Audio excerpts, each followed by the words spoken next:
नमस्कार दर्शकों, आज मैं आप लोगों को हस्तरेखा के बारे में कुछ महत्वपूर्ण जानकारियां देने जा रहा हूं।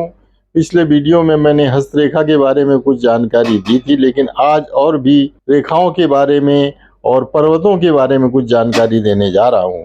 आप लोग बहुत ध्यान से सुनिए और अपने हाथ का स्वयं अवलोकन करके आप अपने भविष्य के बारे में जानकारी प्राप्त कर सकते हैं। सर्वप्रथम मैं ये बता रहा हूं कि अगर आपका अंगूठा जो है ये अगर लचीला है तो ये बहुत ही अच्छा होता है। अंगूठा लचीला होने वाला जातक एडजस्टिव नेचर का होता है और ऐसा जातक अपने काम निकालने में माहिर होता है। कहीं भी किसी भी क्षेत्र में हो वो अपने को निश्चित रूप से एडजस्ट कर लेता है। और अगर अंगूठा सख्त हो, जैसे कभी कभी ये अंगूठा है और ये पीछे मोड़ने में नहीं मोड़ता है, अंगूठा सख्त हो जातक की शक्ति का परिचय देता है। ऐसा जातक बहुत ही हठी प्रवृत्ति का होता है और वो किसी की बात को मानता नहीं है। जरा जरा सी बात पर झगड़े और झंझट करने के लिए उतारू हो जाता है। इसलिए न मुड़ने वाला अंगूठा जो है ये ज़्यादा अच्छा नहीं माना जाता है। यदि किसी जातक का ऐसा अंगूठा है तो वो अपने को थोड़ा एडजस्ट करने की कोशिश करे, एडजस्टमेंट करके चले, तभी उसके जीवन में सफलता मिलेगी। अब हाथ में ये दो पोर होती हैं, एक ये इच्छा शक्ति की होती है और एक ये तर्क शक्ति की होती है। ये इच्छा शक्ति है। जब ये पोर बड़ी हो, मतलब इसमें दो पोर होती हैं और ये पोर जब बड़ी हो तो ऐसे जातक का विल पावर बहुत ही स्ट्रांग होता है और ऐसा जातक अपने जीवन में जो सोचता है वो उसकी मनोकामना पूरी होती है, वो उसकी इच्छा जो है पूरी होती है। और ये तर्क शक्ति का होता है। यदि तर्क शक्ति वाला और ज्यादा बड़ा हो तो ऐसा जातक तर्क वितर्क करने वाला होता है। ऐसा जरा जरा सी बात पर तर्क वितर्क करने लगता है। और अगर ये तर्क वाला पोर जो है, तर्क और इच्छा शक्ति में दो डिवाइड होता है, ये एक लाइन होती है इसमें। अगर ये पोर तर्क वाली बड़ी नहीं है तो ये अच्छा माना जाता है।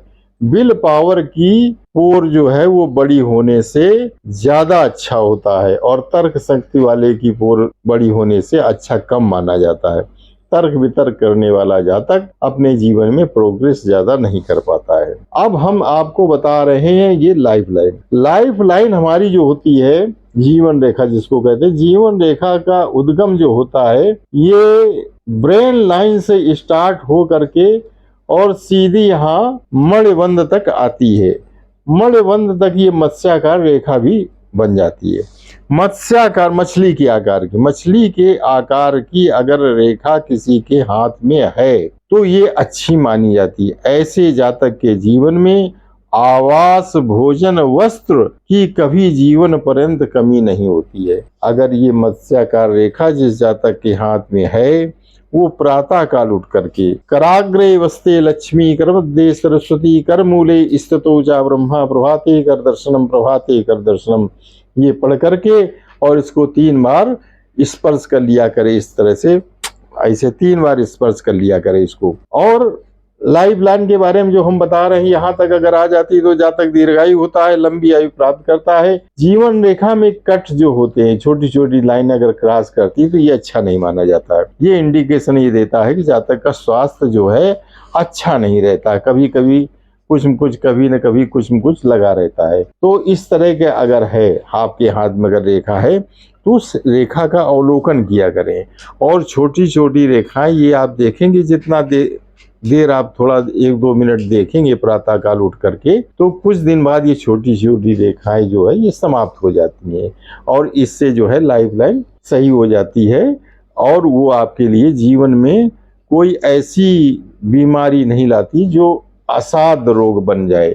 इस वजह से जीवन रेखा में अगर इस तरह के, अगर जीवन रेखा में कोई रेखाएं नहीं है, सीधी है, तो इसका मतलब ये है कि आप जो है स्वस्थ जीवन व्यतीत करेंगे और दीर्घायु होंगे। इसके बाद ये होती है हमारी ब्रेन लाइन जो होती है इसका भी उद्गम जीवन रेखा से होता है और ये कभी कभी चंद्र क्षेत्र पे आ जाती है, कभी कभी यहाँ तक आती। ब्रेन लाइन का यहाँ तक आना मतलब चंद्र क्षेत्र तक न जाना ज्यादा अच्छा माना जाता है। ऐसे जातक जो होते हैं संतुलित माइंड के होते हैं, सोच विचार कर काम करते हैं, जल्दबाजी में कोई निर्णय नहीं लेते हैं, किसी भी बात को गंभीरता से सोचते हैं, इसके बाद उस बात को करते हैं, उस बात पर या जिस काम के बारे में सोच रहे हैं उस काम को वो आगे बढ़ाते हैं। और अगर चंद्र क्षेत्र पे ये रेखा आ जाए, मस्तिष्क रेखा अगर चंद्र क्षेत्र पे आ जाए, ऐसा जातक बहुत ही निगेटिव थिंकिंग वाला होता है, नकारात्मक सोच वाला होता है। ऐसे जातक को हम सलाह देंगे कि वो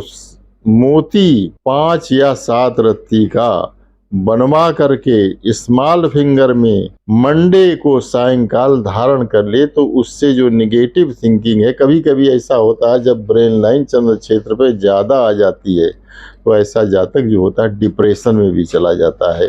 तो इस डिप्रेशन को कंट्रोल करने के लिए, क्योंकि चंद्रमा पे जाने मतलब चंद्रमा हमारा मन का कारक होता है, और जब चंद्रमा पर इस तरह की रेखा चली जाती है तो मन हमारा जो होता है तरह तरह एक साथ कई विषयों पे सोचना, नकारात्मक सोच, इस तरह की स्थितियां चलती है, तो मोती जो है उस चीज को कंट्रोल करता है। तो मस्तिष्क रेखा का चंद्र क्षेत्र पे जाना अच्छा नहीं माना जाता। अगर ऐसा है आपके हाथ में इस तरह की रेखा है, ब्रेन लाइन आगे बढ़ रही है, तो आप लोग मोती पहन ले, उससे आपको लाभ मिलेगा।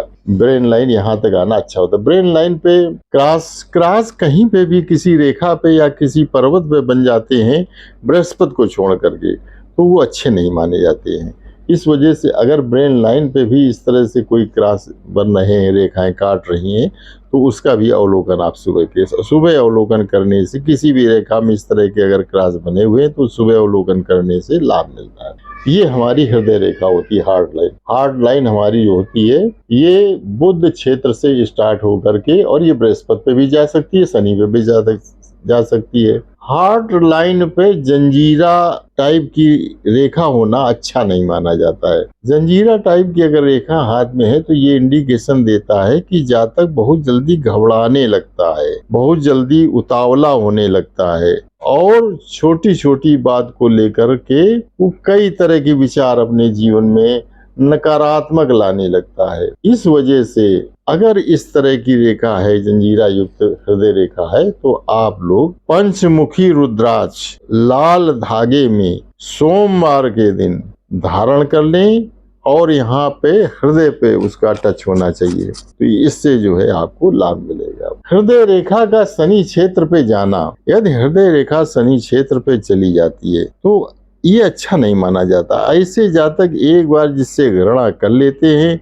उससे जीवन पर्यंत घृणा ही करते रहते हैं। और अगर बृहस्पति पे चली जाती है तो ये अच्छा माना जाता है। बृहस्पति क्षेत्र पे अगर हृदय रेखा जाती है तो ये शुभ इंडिकेशन होता है। ऐसा जातक दीर्घायु होता है, उसकी मनोकामनाएं पूरी होती हैं, कोमल स्वभाव का होता है, निर्मल मन जन सो मोहि पावा, मोहि कपट छल छिद्र न भावा। भगवान राम ने भी कहा है कि निर्मल मन जन सो मोहि पावा, मोहि कपट छल छिद्र न भावा। निर्मल स्वभाव के होते हैं जिनकी रेखा हृदय रेखा बृहस्पति क्षेत्र पे आ जाती है, वो निर्मल स्वभाव के होते हैं। और अगर यहाँ पे त्रिशूल बन जाए, हृदय रेखा पे अगर त्रिशूल बन बृहस्पति क्षेत्र पे बन जाए, त्रिशूलच्चा राजमार्या, त्रिशूल जिस जातक के हाथ में बन जाए उस जातक का राजयोग होता है, उसके जीवन में राजयोग घटित होता है। ये आपको हमने मुख रेखाएं जो है उसको बताया है। पिछले वीडियो मैंने भाग रेखा और सूर्य रेखा के बारे में बता दिया था। अब आगे जो हम आप लोगों को बताएंगे नेक्स्ट वीडियो में, वो आपको पर्वतों के बारे में जानकारी हम देंगे। नमस्कार, धन्यवाद।